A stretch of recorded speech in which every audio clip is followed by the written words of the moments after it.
വയനാട്ടിൽ ഭൂരിപക്ഷം വർദ്ധിപ്പിച്ചതുപോലെ പുതുപ്പള്ളിയും തൃക്കാക്കരയും പിടിച്ചെടുത്തതുപോലെ ഞങ്ങൾ നിലമ്പൂരിൽ പിടിച്ചു. അത് തന്റെ തർക്കമുള്ളത്. ആ ചോദ്യത്തിന് പ്രസക്തിയില്ല. ഏതാ ഇപ്പൊ എന്താ അങ്ങേക്ക് എന്റെ വായിൽ നിന്നൊരു സ്റ്റേറ്റ്മെന്റ് വേണ്ടതെന്ന് പറഞ്ഞാൽ, അല്ല അങ്ങൊരു കാര്യം ചെയ്യും, അങ്ങ് ഇപ്പം റിപ്പോർട്ടർ TV കൊടുത്തുവിടുന്ന കാർഡുകളൊന്നും എല്ലാവരും പറയുന്നൊന്നുമല്ലല്ലോ.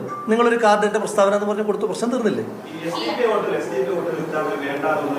ഞങ്ങൾ എല്ലാ തെരഞ്ഞെടുപ്പിലും പറയുന്നൊരു കാര്യമുണ്ട്, ഞങ്ങൾക്ക് മതേതരത്വ വോട്ടുകൾ മാത്രം മതി. സെക്യുലർ വോട്ടുകളാണ് ഞങ്ങളുടെ വോട്ടുകൾ. അതെല്ലാ തെരഞ്ഞെടുപ്പിലും പറഞ്ഞിട്ടുണ്ട്. ഈ തെരഞ്ഞെടുപ്പിൽ ഞങ്ങൾ പറയുന്നു സെക്യുലർ വോട്ടുകൾ മതി. ഏതാണ് ഒരു കാര്യം, അതായത് ഒരാള് കോൺഗ്രസിന് വോട്ട് ചെയ്യാൻ തീരുമാനിക്കുക എന്ന് പറയുമ്പോൾ കോൺഗ്രസ് മുന്നോട്ട് വയ്ക്കുന്ന രാഷ്ട്രീയം എന്താണ്? വർഗീയതയ്ക്കെതിരായിട്ടുള്ള, മതേതരത്വത്തിന് വേണ്ടി നിലപാടെടുക്കുന്ന, ജനാധിപത്യപരമായി നിലപാടെടുക്കുന്ന ആ രാഷ്ട്രീയമാണ് കോൺഗ്രസ് മുന്നോട്ട് വയ്ക്കുന്നത്. ആ കോൺഗ്രസിന് വോട്ട് ചെയ്യുക എന്ന് പറഞ്ഞാൽ അവരുടെ മുൻ രാഷ്ട്രീയം വിട്ടിട്ട് അവർ കോൺഗ്രസിലേക്ക് വരിക എന്നതിൻ്റെ അർത്ഥം.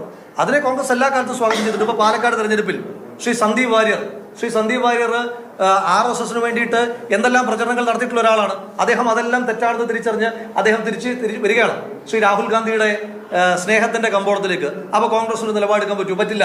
നിങ്ങൾ ആ വർഗീയ ചേരിയിൽ തന്നെ നിന്നാൽ മതി, വർഗീയ ചേരി അങ്ങനെ തന്നെ നിൽക്കട്ടെ എന്നാണ് നിലപാട്. അല്ല, വർഗീയ ചേരിയിൽ ആരെല്ലാം ഉണ്ടോ അവരെല്ലാം ആ ചേരി വിട്ട് UDFനും കോൺഗ്രസിനോട് ഒപ്പം ചേരണം. അതാണ് ഞങ്ങൾ. രാഹുൽ മാങ്കൂട്ടത്തിന്റെ പ്രതികരണമാണ് കേട്ടത്.